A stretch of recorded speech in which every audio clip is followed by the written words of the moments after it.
So hey homies, welcome back to another breakdown video. और आज जिस सीरीज का हम आगाज करने वाले हैं ये एक नंबर की ना बवाल दूंगा। यार तुमने सही सुना यार, बवाल मचा दिया इसने पूरे इंटरनेट पे। लेकिन यार जिसके एनिमेटर्स है ना भाई बड़े लेवल के, मैं मतलब क्या बोलूं, मतलब कहीं किसी क्रिएटर को ये चीजें करने ही नहीं दे रहे। मतलब जरा तुम इसका बस नाम ले लो, बस तुम्हारे घर तक आ जाएंगे। बट यार हम में किसी से कम थोड़ी है, हम तो लेंगे पंगा क्योंकि आदत जो हो गई है। गाइस इतना सब कुछ हो चुका है ऑलरेडी चैनल के साथ, इतने लफड़े चल रहे हैं यार, इतना पंगा हो चुका है, मतलब कहीं किसी एंगल में कुछ नहीं बचा है। तो बस सबसे वर्स्ट सिनेरियो के लिए ना मैं मेंटली प्रिपेयर रहती हूँ। सुबह उठते ही बंदा फोन चेक करे कुछ करे, नहीं मैं पहले दिमाग को तैयार करती हूँ, देखो अनिया आज सबसे बुरा ये हो सकता है तो तुम प्रिपेयर रहो। तो बस आज तक जितने पंगे लिए ना उसमें एक और कैटेगरी हम शामिल करें। हाँ जी, टाइटल थंबनेल से तुम समझ ही गए होगे, नहीं समझे तो भाई बता रही हूँ कि अब जो सीरीज हम करने जा रहे हैं ना वो द रेनेगेड इमोर्टल के यूनिवर्स से बिलोंग करता है। हाँ जी, अपना फेवरेट वांगलन उसके यूनिवर्स का ये बंदा है और ये क्या धमाल मचाता है, क्या बवाल फाइट करता है रूथलेस और किलिंग इंटेंट के मामले में। जो बाप लेवल का ये आदमी है ना, ये तुम्हें आज के इस वीडियो से पता चल जाएगा। और हाँ, मैं तुम्हारे सामने तब से बक किए जाने तो मुझे बर्दाश्त कर लो अगर इस सीरीज को आगे कंटिन्यू करना चाहते हो, क्योंकि मैंने बोला कि एनिमेटर्स ना किसी को छोड़ते नहीं है। अब गाइस इस वीडियो को शुरू करने से पहले मैं थोड़ा इस वर्ल्ड और यूनिवर्स के बारे में तुम्हें बता दूं क्या है अब तक की कहानी में चल क्या रहा है। गाइस कहानी शुरू होती है कि ऐसे यूनिवर्स की जहाँ पर एक ऐसा प्लैनेट एग्जिस्ट किया करता था जहाँ पे रातों रात सब कुछ बदल गया। क्योंकि जब सब कुछ अच्छा चल रहा था तो अचानक से एक डाइटी जो कि इस वर्ल्ड को जैसे रूल करता था, उसके दिमाग में पता नहीं क्या चुल मचती है कि वो रातों रात इन सबको ना एक ऐसा कर्स टाइप का दे देता है कि जिसके चलते सबकी जिंदगियां उजड़ जाती है। एक ऐसी टाइप की एंटिटी का ये शिकार हो जाते हैं, एक ऐसा वायरस जिसके चलते ये सिर्फ कल्टीवेट करते हुए ही सरवाइव कर सकते थे। यानी कि इनके अंदर जो वायरस है ना उसे ये लोग कल्टीवेशन के जरिए से ही सप्रेस कर सकते थे। समझ रहे हो कितना खतरनाक ये कैटास्ट्रॉफी है, जिसके चलते अब यहाँ जो लोग इसे सप्रेस कर पाते हैं वो बस सरवाइव करते रहते हैं। यानी कि ये एक सर्वाइवल स्टोरी है। साथ ही इस वायरस के चलते जिनकी मौत हो जाती है वो लोग एक ऐसे बीस्ट में ट्रांसफॉर्म हो जाते हैं जिनके पास अपनी कोई विल नहीं होती है। वो बस एक ऐसे मॉन्स्टर में बदल जाते हैं जो बस दूसरों का हंट करना चाहते हैं। और हमारा जो मेन कैरेक्टर है यानी कि ज़ू किंग, भाई ये क्या बंदा है, मतलब तुम्हें इससे प्यार ना हो जाए तो मेरा नाम बदल देना। अब हमारा मेन कैरेक्टर ज़ू किंग जो कि एक सर्वाइवर है और जो इस कैटास्ट्रॉफी से कैसे बचता है, कैसे इसकी जर्नी होती है, ये सब कुछ उसी पे बेस्ड है। बट आई बेट गाइस अगर तुम इस वीडियो को एंड तक देख लेते हो ना तो तुम्हारी ये फेवरेट सीरीज बनने वाली है। हमारा जो मेन कैरेक्टर है इसके बारे में मैं तुम्हें क्या बताऊं, ये वन मैन आर्मी है और जो कॉम्बैट लेवल, जो फाइटिंग स्किल्स ये दिखाता है ना, अब तक तुमने जितने दूंगा देखे होंगे आई बेट तुमने इससे बेहतरीन कॉम्बैट स्टाइल किसी का नहीं देखा होगा। और जो एनिमेटर्स होते हैं ना उनका मैं क्या ही बताऊं, मतलब जितनी इनकी तारीफ की जाए उतनी कम है। क्योंकि जब बात एनिमेशन की आती है ना तो शायद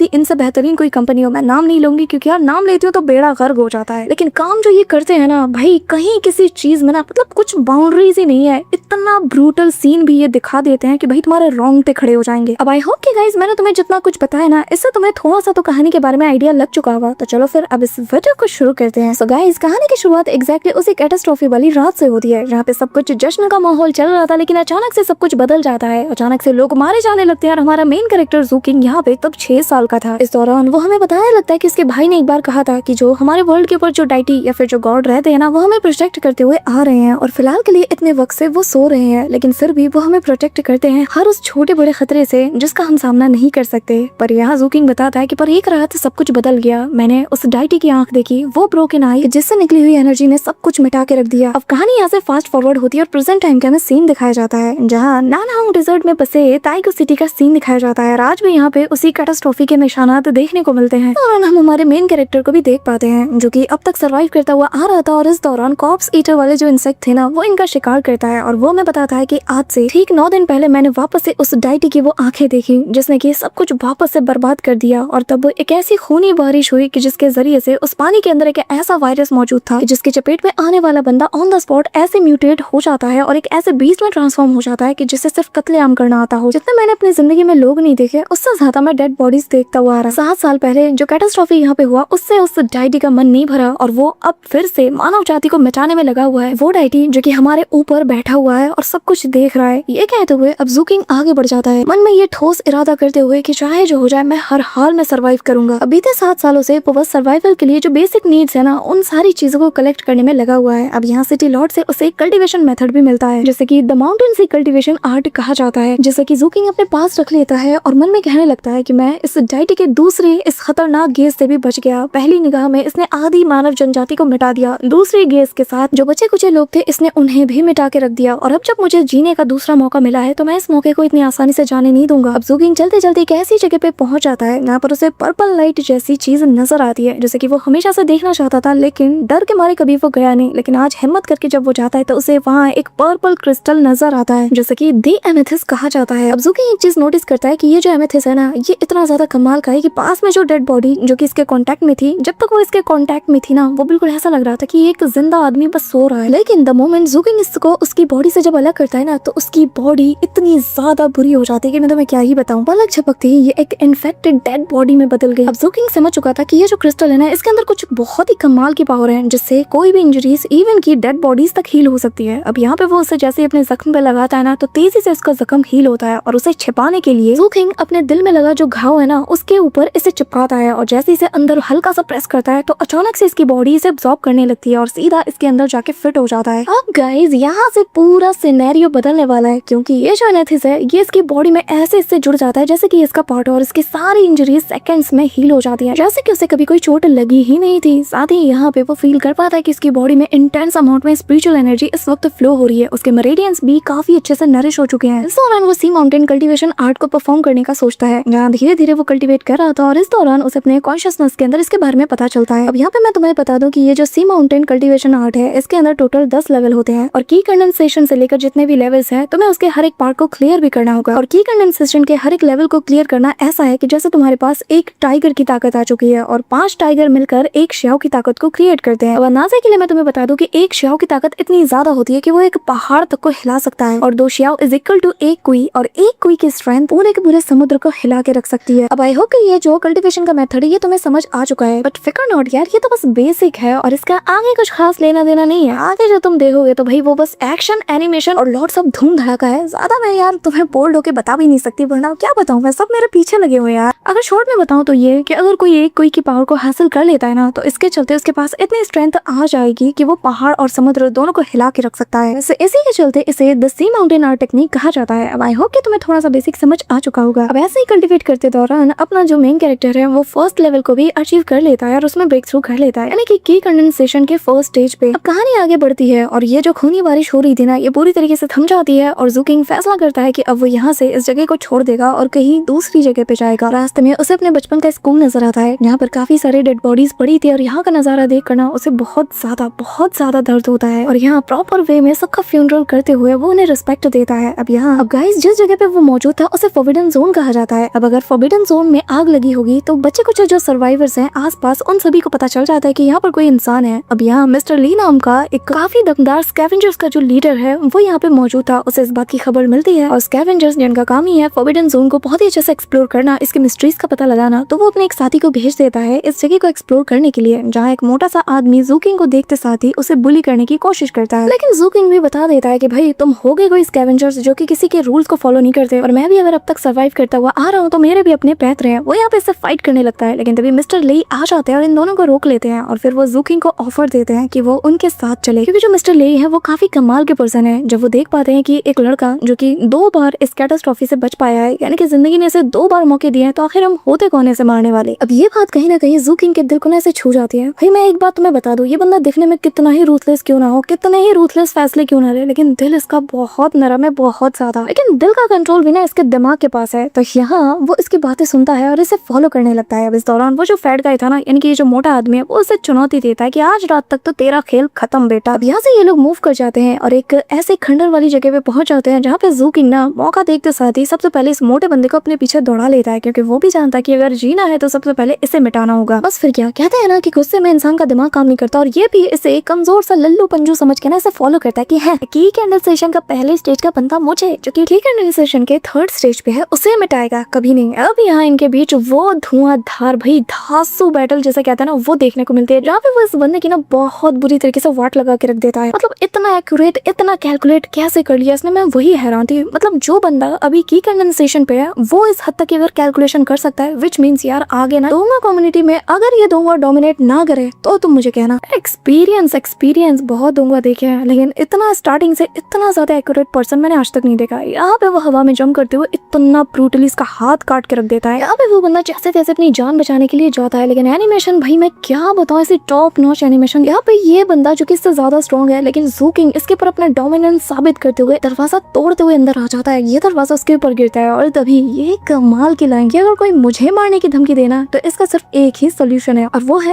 एब्सोल्यूट एनाहिलेशन। ये कहते हुए वो अपनी किलिंग इंटेंट के साथ उसकी तरफ घूरता है और बस एक स्ट्राइक इसका खेल खत्म। बंदा यार रहम की भीख मांगने वाला था, लेकिन थ्रोन के ऊपर इसकी आखिरी सांसें चल रही थी और तभी ज़ू किंग निकालता है अपने पास से वो जो इन्फेक्टेड बीस्ट का स्कल था, वो सीधा इसके मुंह में ना घुसा देता है। यहाँ पे वो हाथ पैर रगड़ते हुए इससे रहम की भीख मांगता है, चिल्लाने की कोशिश करता है, लेकिन एकदम स्लॉटर वाले इंटेंट के साथ यहाँ पे ज़ू किंग बस उसे चुप रहने का इशारा करता है। भाई देख के ही पता चल रहा है कितना खतरनाक है। अब मिस्टर ली अंदर जाने का सोचते हैं। इस दौरान मिस्टर ली लोगों को ढूंढते हुए अंदर की ओर आ जाते हैं। तब तक यहाँ पर उस बंदे की बॉडी पूरी तरीके से नथिंगनेस में बदल चुकी थी, लेकिन थ्रोन के ऊपर जो खून के निशान थे ना, उसे देखकर वो सब कुछ समझ जाते हैं। इस दौरान ज़ू किंग जो कि थ्रोन के पीछे छिपा हुआ था, वो यहाँ पे कोई भी शोर शराबा नहीं करता। तब तक यहाँ से मिस्टर ली जाने लगते हैं, लेकिन जाते हुए बस इतना कहते हैं कि मैं जानता हूँ कि तुम 7 साल से उसी सर्वाइवल वाली जगह पर रहे हो जहाँ पर वो खूनी बारिश हुई थी, जिसके अंदर वो म्यूटेटेड बीस्ट का वायरस भी मौजूद था। अगर तुमने जल्दी नहीं की तो इस वायरस से इन्फेक्टेड होकर तुम बहुत ही जल्द मारे जाओगे। तुम्हें इसका रास्ता जल्द से जल्द ढूंढना होगा। और बच्चे, अगर जिंदा रहना चाहते हो तो तुम मेरे साथ आ सकते हो। ज़ू किंग को ये जो वार्मनेस वाली फीलिंग ना फॉर द फर्स्ट टाइम अपने दिल में फील होती है और वो मनी मन कहने लगता है कि ठीक है, तो मैं फॉलो करूंगा। अब इस दौरान ज़ू किंग का हमें ब्रूटल पास्ट दिखाया जाता है ना। पता चलता है कि बचपन से उसके साथ क्या कुछ नहीं हुआ, इवन कि वो इस हद तक तंग आ चुका था कि खुद की जान तक लेने वाला था, लेकिन एक छोटी बच्ची उसकी जान बचा लेती है और वो उससे कहने लगती है कि ऐसा मत करो, अगर तुम्हें भूख लगी है और खाने के लिए ये सब कर रहे हो तो तुम मेरा खाना रख लो। अब यहाँ एक काइंडनेस को देख करना ज़ू किंग अपना इरादा चेंज कर लेता है, लेकिन सब कुछ जब अच्छा चल रहा था तभी कहानी में आता है ट्विस्ट और एक रात उस छोटी सी लड़की समेत उसकी पूरी फैमिली को ब्रूटली खत्म कर दिया जाता है। ये देखकर वो अपना पूरा कंट्रोल खो चुका था। जो भी उसके अंदर गुस्सा, जो भी उसके अंदर भड़ास थी ना, वो सब कुछ एकदम से उजागर हो जाती है। जिसके बाद वो छोटा सा नीडल स्पेयर जैसा दिखने वाला ये जो वेपन था ना, इसके जरिए से वो चुन चुन के एक एक को ठिकाने लगा देता है। इस दौरान मिस्टर ली उसे बताते हैं कि अगर इस क्योटिक वर्ल्ड में तुम्हें जिंदा रहना है ना, तो तुम्हें हर वो चीज करना होगा जिसके लिए तुम खुद को बचा पाओ, और इसके लिए तुम्हारा इमोशनलेस होना जरूरी है। तुम्हारा दिल पत्थर का होना चाहिए, तभी तुम सर्वाइव कर पाओगे। लेकिन बच्चे, अगर तुम्हें खुश रहना है ना, अगर तुम जिंदगी जीना चाहते हो, तो तुम्हारे दिल में इंसानियत होना जरूरी है। अभी यही चीज ज़ू किंग को वापस से फाइट करने के लिए इंस्पायर करती है। जिसके बाद वो ऊपर की ओर अपना हाथ उठाता है और उस डाइटी को थम्स डाउन दिखाते हुए उसे ललकारता है कि एक दिन तुमने जो मुझसे सब कुछ छीना है ना मेरा, इसका बदला भी मैं तुमसे लेके रहूंगा। अब ये लोग स्कैवेंजर्स कैंप के पास पहुंच जाते हैं, जहाँ पर लोगों को बेसिकली सर्वाइवल के लिए फाइट कराया जाता है, और किसी का अगर स्कैवेंजर्स कैंप ज्वाइन करना है तो उसे सबसे पहले ये ट्रायल तो देना ही होगा। जहाँ पे हम देख पाते हैं कि ज़ू किंग और एक लड़की को चुना जाता है, लेकिन वो लड़की जो कि बहुत ही ज्यादा डरी हुई थी, तो ज़ू किंग यहाँ इस खतरनाक से होने वाले बीस्ट ट्रायल के लिए अपना नाम आगे करता है। लड़की भी देख के हैरान थी कि हालांकि बारी उसकी थी, लेकिन ज़ू किंग इसे बचाने के लिए आगे चला जाता है। अब यहाँ सभी लोग ज़ू किंग को जैसे बैटल एरिना में देखते हैं तो लल्लो पंजू कहते हुए इसका मजाक उड़ाते हैं। यहाँ पे ये पाइथन को देखकर ना, जो यहाँ पे लीडर था ना इस एरिना का, वो कहने लगता है कि चलो अच्छा है, ये तो मारा जाए तो ही बेहतर है, वैसे भी खाने के लाले पड़े हुए हैं, अब एक और पेट आ गया तो फिर हम कहाँ से मैनेज करेंगे। लेकिन ज़ू किंग का जब सब मजाक उड़ाते हैं ना, तो ज़ू किंग को यहाँ पर मिस्टर ले की कही बात याद आती है कि उन्हें खाने में ना स्नेक मीट बहुत पसंद है। अब यहाँ पे इनके बीच जो इंटेंस बैटल होती है, उसी के साथ फाइनली इस पाइथन को वो मार के निपटा देता है। इसका जो डीमन कोर है उसे अपने पास रख लेता है, जो देखकर सबकी बोलती बंद हो जाती है। यहाँ पे हम दो काफी पावरफुल फिगर्स को भी देख पाते हैं, जो कि दूर से ये सारा नजारा देख रहे थे, जिनमें से एक 7th एल्डर है, और वो ज़ू किंग के परफॉर्मेंस को देखकर बहुत ज्यादा इंप्रेस हो जाते हैं। अब ये लोग मास्टर बेबी के बारे में भी बात कर रहे थे। इस दौरान ज़ू किंग यहाँ उस बड़े से स्नेक मीट को ना सीधा मिस्टर ली को गिफ्ट कर देता है। अब ये लोग रास्ते में थोड़ा मीट सेल भी कर देते हैं, जिससे कुछ पैसे आते हैं, और इन्हीं पैसों के बदले में मिस्टर ली ने ज़ू किंग के लिए नए कपड़े लिए थे, और ये चीज ज़ू किंग को बहुत ज्यादा इमोशनल कर देती है। ये लोग साथ मिलके खाते हैं और इतने टाइम बाद कोई उन्हें किसी फैमिली की तरह ट्रीट कर रहा था, और ये बात ज़ू किंग को बहुत अच्छी लगती है। अब इस दौरान उसके हाथ में वो जो म्यूटेटेड पॉइंट वाला जो एरिया था ना, वो काफी तेजी से पेन करता है। मिस्टर ली से सलाह देते हैं कि तुम्हें जल्द से जल्द कल्टीवेट करके ब्रेक थ्रू करना होगा, तभी तुम इसे सप्रेस कर पाओगे। अब वो कल्टीवेट करने बैठ जाता है, जहाँ की कंडेंसेशन के जो 2nd लेवल है, यानी कि 2nd टाइगर पे वो ब्रेक थ्रू भी कर चुका था। अब यहाँ से वो आगे निकल पड़ता है उसी व्हाइट एलिक्सर की तलाश में, जहाँ रास्ते में वही 2 एल्डर जो कि यहाँ पर छुप कर आसपास एक्सप्लोर कर रहे थे, जब वो उसे नए कपड़े में देखते हैं ना, तो 7th एल्डर उसे देखकर काफी ज्यादा खुश थे। इस दौरान वो एक ऐसी जगह पे पहुंच जाता है जहाँ रेड शैडो स्क्वाड के 2 मेंबर, जिनका नाम फैटीशान और मासी है, ये दोनों यहाँ पर उस लेडी को परेशान कर रहे थे, जिस लेडी को जो स्कैवेंजर कैंप है वहाँ से ज़ू किंग ने बचाया था। अब इन्हें भी यहाँ पर व्हाइट एलिक्सर पिल की तलाश थी, जिससे कि फॉर्चुनेटली अपना ज़ू किंग बाय कर लेता है। तभी यहाँ पर जो मासी था ना, वो उसके पर हमला कर देता है और कहता है कि चुपचाप ये हमें दे दो, वरना आज मारे जाओगे। ज़ू किंग माहौल की गंभीरता को देखकर फिलहाल तो इन्हें दे देता है, लेकिन उसकी आंखों में जो किलिंग इंटेंट था वो बता रहा था कि बस रात होने दे, फिर मैं तुझे ठिकाने लगाऊंगा। अब यहाँ पे रात का वक्त हो जाता है। प्लेजर हॉल से मासी बाहर निकलता है, तो बस मौका देखते साथ ही ज़ू किंग इसको निपटा देता है, और कितना ब्रूटली मारता है। मतलब जो नॉर्मल दूंगास होती है ना, वो तुम उसमें ये चीज देख ही नहीं पाओगे कि कोई इस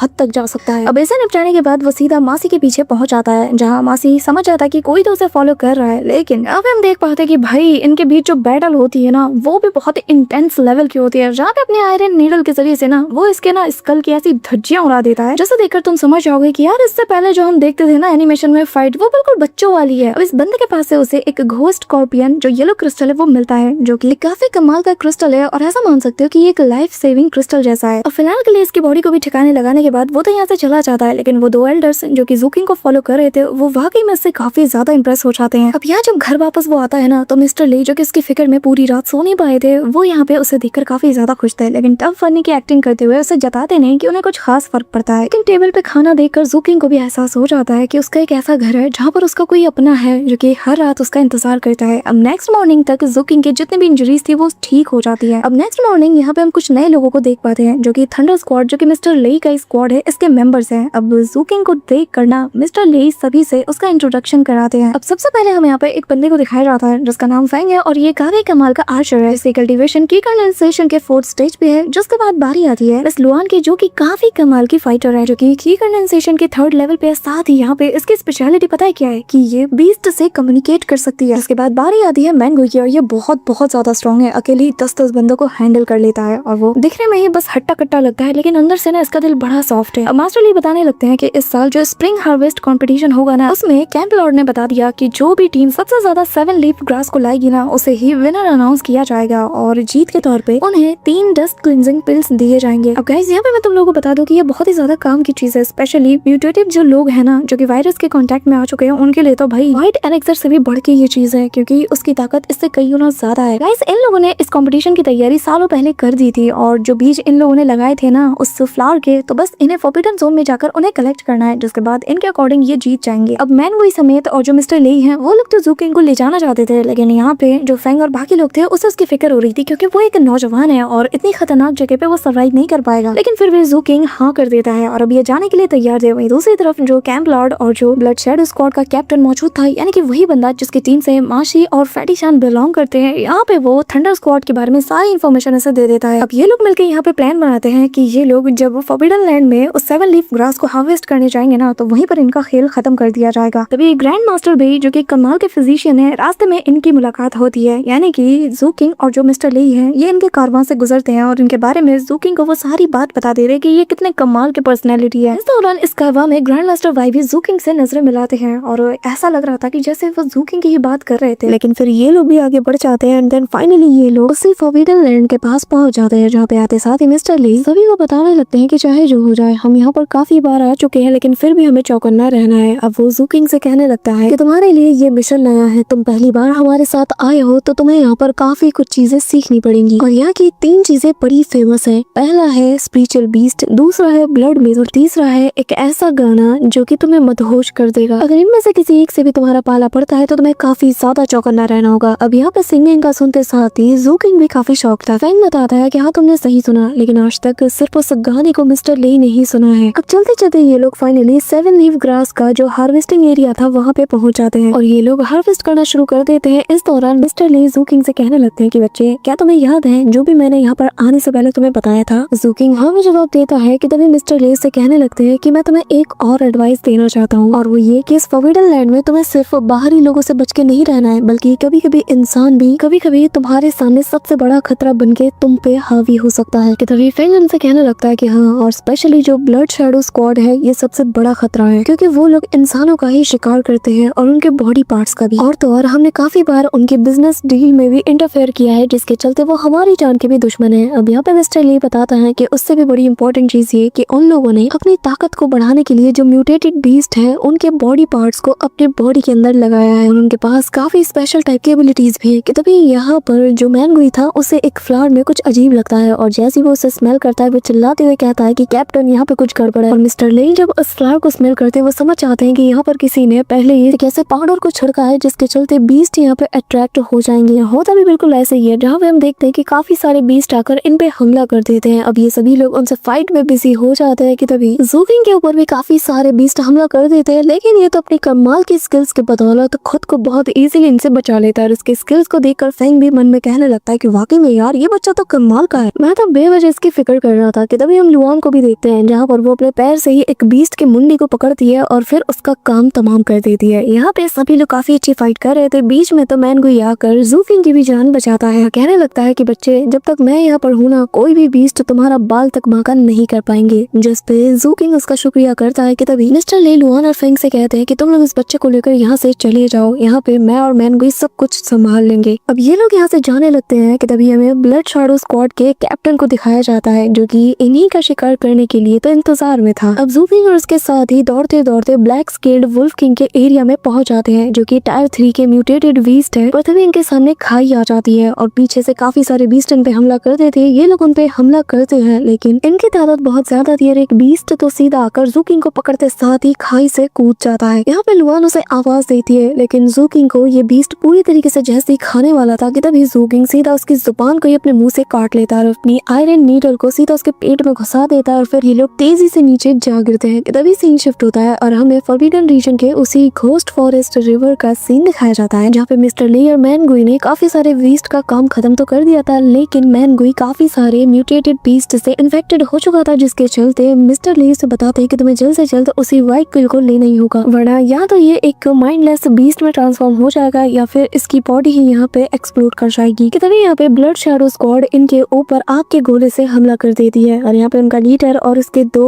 बहुत ही ताकतवर लोग यहाँ पे आ चुके थे। और ब्लड शैडो स्क्वाड का लीडर कहने लगता है कि मिस्टर ली, काफी दिनों बाद तुमसे मिलना हो रहा है। वहीं दूसरी तरफ हम ज़ूकिंग को देखते हैं, जहाँ पे जैसे ही वो आगे बढ़ने वाला था कि तभी सामने मौजूद एक बीस्ट के अंदर से एक ब्लैक कलर की एंटिटी बाहर निकलती है, जो कि दिखने में वेनम जैसा लग रहा था और यहाँ पे वो तेजी से ज़ूकिंग पे हमला कर देता है। लेकिन ज़ूकिंग इसे अपनी नाइफ से काटने की कोशिश करता है, लेकिन इसके 2 टुकड़े होते साथ ही ये वापस से अपनी बॉडी के साथ फ्यूज हो जाता है और तभी वो उसके दोनों हाथों और पैरों को जकड़ लेता है। और अब ये जो वेनम जैसी चीज थी, ये अब ज़ूकिंग के बॉडी के ऊपर हमला करने को जाती है और धीरे धीरे इसकी पूरी बॉडी को ही जैसे अपने चपेट में लेने लगती है, जिसे देखकर यहाँ पे ज़ूकिंग भी हैरान हो जाता है और वो कहता है कि आखिर ये चीज क्या है। कि तभी सीन शिफ्ट होता है, हम देखते हैं कि मैनगुई की हालत यहाँ पे लोगों ने खराब कर दी थी। उसकी बॉडी पर वो जो वायरस था वो तेजी से फैलने लगता है और अब वो एक बीस्ट में ट्रांसफॉर्म होने लगता है, जिसके चलते उसकी बॉडी भी अब धीरे धीरे ट्रांसफॉर्म होने लगती है। वो अपना कंट्रोल खोने लगता है और ऐसे ही छटपटाते हुए वो एक बीस्ट में ट्रांसफॉर्म हो जाता है। यहाँ पे ब्लड शैडो स्क्वाड तो इसे पकड़ने वाले थे क्योंकि वो उसके बॉडी पार्ट से काफी कुछ करने वाले थे। वहीं दूसरी तरफ ज़ूकिंग, जिसकी बॉडी को इस वेनम ने कवर कर लिया था, कि तभी यहाँ पे उसका वो जो पर्पल क्रिस्टल था वो तेजी से ग्लो करना शुरू कर देता है। अब जिसके चलते ये वेनम छटपटाने लगता है, जैसे कि इसकी बॉडी से वो दूर जाना चाहता था, लेकिन ये क्रिस्टल उसे जाने नहीं दे और ये पर्पल क्रिस्टल इस मिस्टीरियस फिगर को कम्प्लीटली अपने अंदर अब्सॉर्ब कर लेता है और सीधा वो ज़ूकिंग की बॉडी में समा जाता है, जिसके चलते ज़ूकिंग वहीं पे बेहोश हो जाता है।